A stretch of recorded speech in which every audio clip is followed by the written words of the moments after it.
Thanks, Rick. Well, Americans are more concerned with what they see in the mirror than on their credit card bills, if you can believe it. In fact, 3/4 of Americans would rather stay in debt than put on any pounds. While we all know that getting physically fit is, of course, important, today we're talking about how to put your debt on a diet. Joining me now is financial professional Mike Falco from Falco Wealth Management to give us some tips. Mike, good morning. Good morning. Thank you for being here. Great to see you. Now, tell me about these statistics. Did they surprise you? More people would rather, more people are concerned with their waistlines than their debt?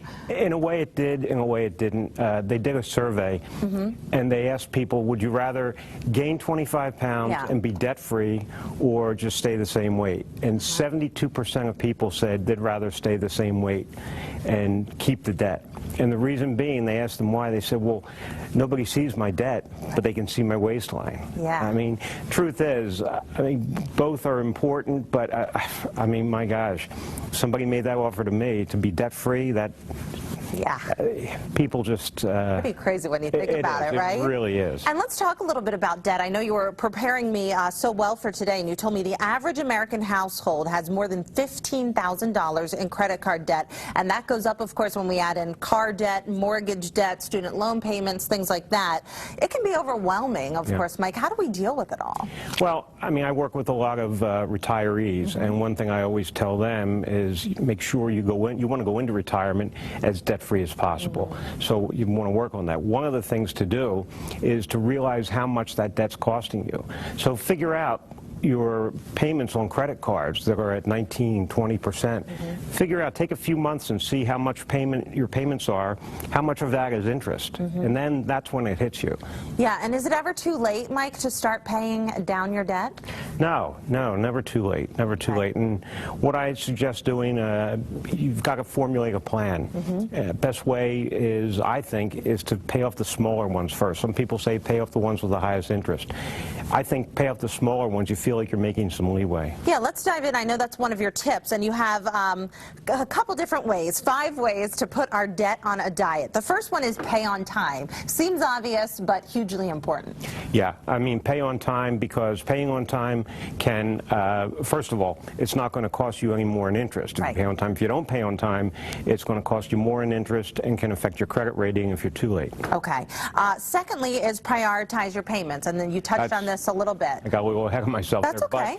But prioritize your payments, because a lot of people think, as I said, you pay off the big ones or the highest interest rates. But I've found with my clients that if you pay off smaller ones, you feel like you're making progress, and it gives you the what you need to really keep it going, and then hit the big ones. Yeah, it's kind of like a little rush. You need to feel like you're you need to feel like you're making some progress with it. Especially if you're a little overwhelmed. The third one is get a lower rate. Now, a lot of people might think, oh, I'm just going to pay this off, but you might end up paying a lot of money in interest, right? And the truth is, if you still have some decent credit, I mean, you get these offers where you can transfer your balance to a lower rate. Take advantage of that. Yeah. And also, the creditors, sometimes they'll work with you and they'll give you a lower rate too, because they want their money back. Right, and the business, right? Step 4 is ask for help. And again, this seems easy, but a lot of people don't do this. Right, but ask for help. As I said, these credit card companies, they want their money back. They'll work with you many times in the way of not lowering the payments, but, well, lowering the payments but extending them, giving you more time to pay them, just working with you and giving you better terms to pay off the debt. And perhaps maybe the most important, stop adding to the problem. That's right. Got to apply the brakes here, right? Exactly. If you do get these things worked out, the worst thing you can do is just add on new debt, because then you've done it all for nothing. And as I always say, you've got to have a budget. Work with a budget and stay within the budget.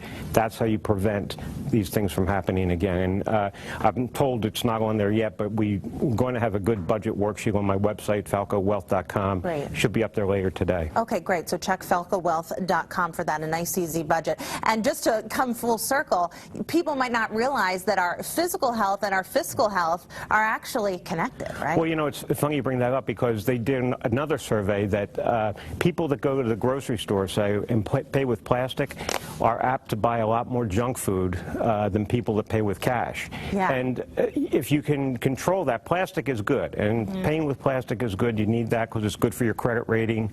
But if you can't control it, then maybe it's time to cut the cards. Yes. Sometimes you might be a little inclined to have a little too much fun if you're playing with plastic. That's right. Okay. All right, Mike, great tips as always. Again, falcowealth.com for more information on Mike and to find that budget worksheet. Thank you, Mike. And Mom, I was paying attention. I'm sure she's thinking these all apply to you. And stay with us, everybody. We'll be right back after this.